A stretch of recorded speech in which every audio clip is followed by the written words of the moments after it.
चलिए प्रिय। कहाँ स्वामी? ज्ञानरी वैकुंठ पहुंच चुका है, यह ज्ञात करने कि गणेश कहाँ है। यहाँ के पूर्व ज्ञानारी ब्रह्मलोक गया था। ब्रह्मदेव ने उससे 2 शब्द क्या कह सुन लिए, वो क्रोधित हो गए। अब इसके पूर्व कि मैं उससे वार्तालाप करूं और वो और क्रोधित हो जाए, हमें यहाँ से प्रस्थान करना चाहिए। नारायण! बताइए मुझे, गणेश कहाँ है?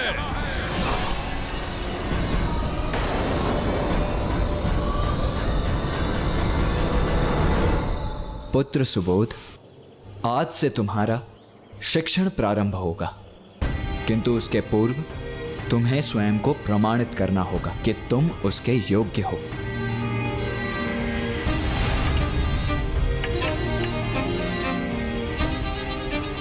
सुबोध।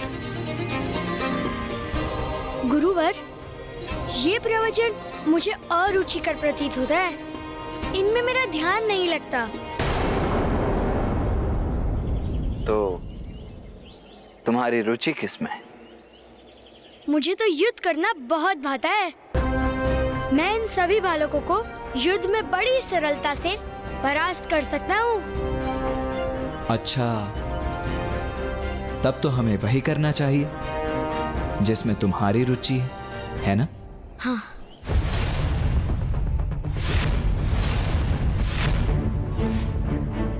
सुबोध, तुम सभी बालकों से अकेले युद्ध करेगा, उचित है?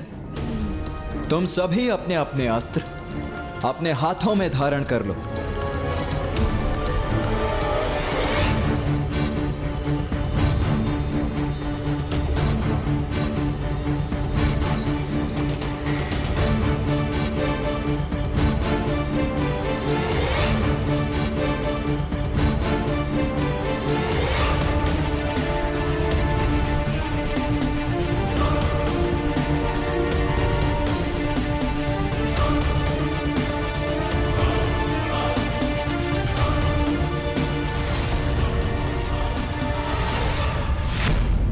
रुक जाओ।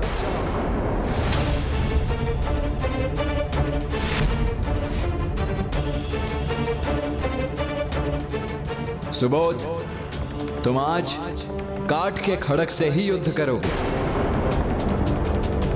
और तुम सभी अन्य बालक वास्तविक खड़क का उपयोग करेंगे। ये कैसा अन्याय है गुरुवर?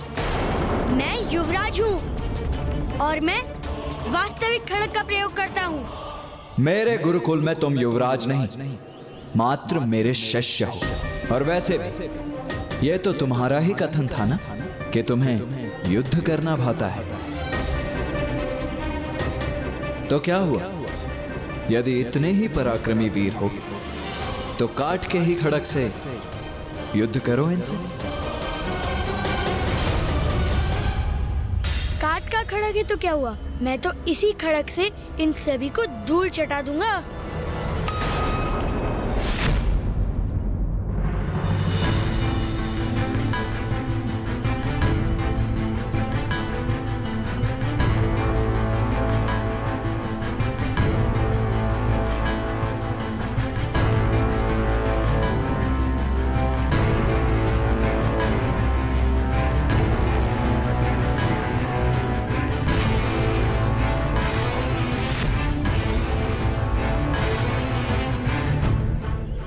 अब युद्ध आरंभ करो।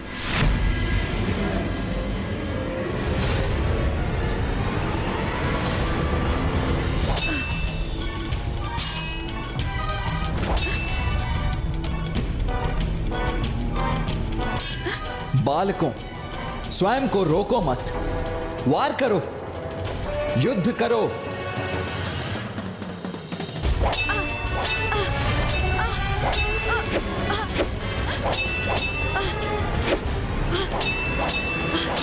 तुम सब पीछे क्यों हट रहे हो? वार करो मुझ पर। अब तो तुम्हारे पास वास्तविक खड़क भी है। युद्ध करो मुझसे।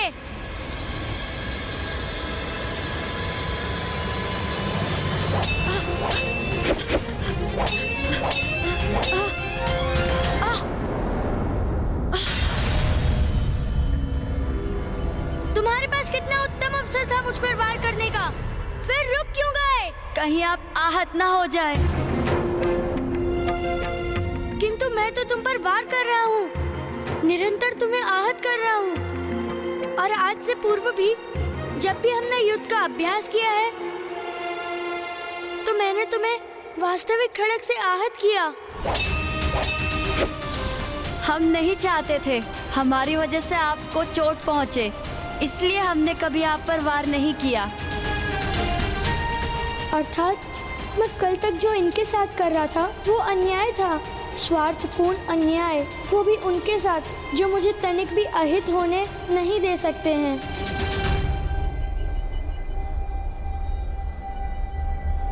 मेरे विचार से आज के लिए यह अभ्यास पर्याप्त है। इसीलिए अब आप सभी वहां वाटिका में जाकर क्रीड़ा कीजिए।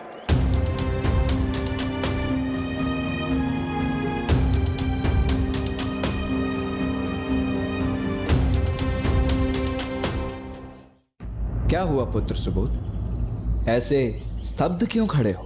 गुरुदेव, मैंने सदैव इनके साथ निर्दयता का व्यवहार किया, इनको कष्ट भी पहुंचाया।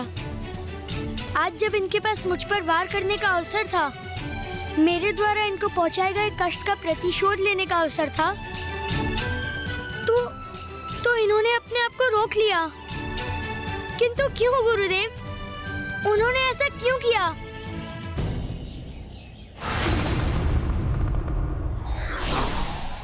प्रणाम मामा श्री। प्रणाम मामी जी।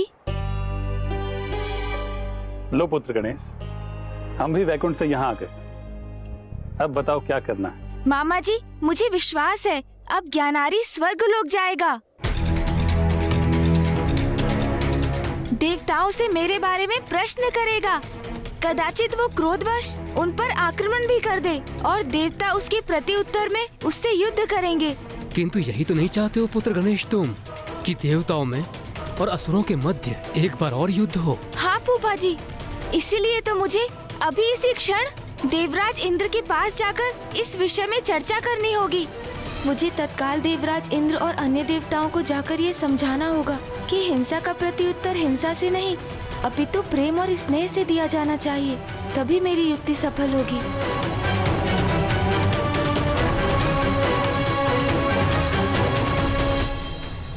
गुरुदेव, असुर बालकों ने मुझ पर प्रहार क्यों नहीं किया? पुत्र सुबोध, ये अवश्य तुम्हें आहत कर सकते थे। उनके पास तुम्हें आहत करने का अधिकार भी था, किंतु जब किसी के पास ऐसा अधिकार और सामर्थ्य हो पर फिर भी वो उसका उपयोग किसी को आहत करने के लिए नहीं अपितु उसकी रक्षा के लिए करता है, तो उसका आनंद ही कुछ और होता है।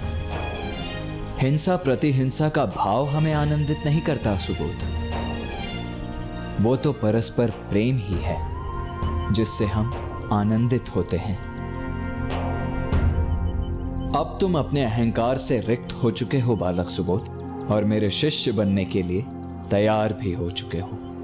इसीलिए अब मैं तुम्हें अपने शिष्य के रूप में स्वीकार करता हूं। गुरुदेव, मैं आपका शिष्य बना, ये तो मेरा सौभाग्य है। तुम्हारी शिक्षा कल भोर से ही आरंभ होगी। मेरा ये वचन सदा स्मरण रखना युवराज सुबोध, ईश्वर को ढूंढना ही हमारा सर्वोच्च धर्म है। कौन है वो ईश्वर? सर्वप्रथम हम उस प्रश्न का उत्तर ढूंढेंगे जो इस समय तुम्हारे मन में चल रहा है।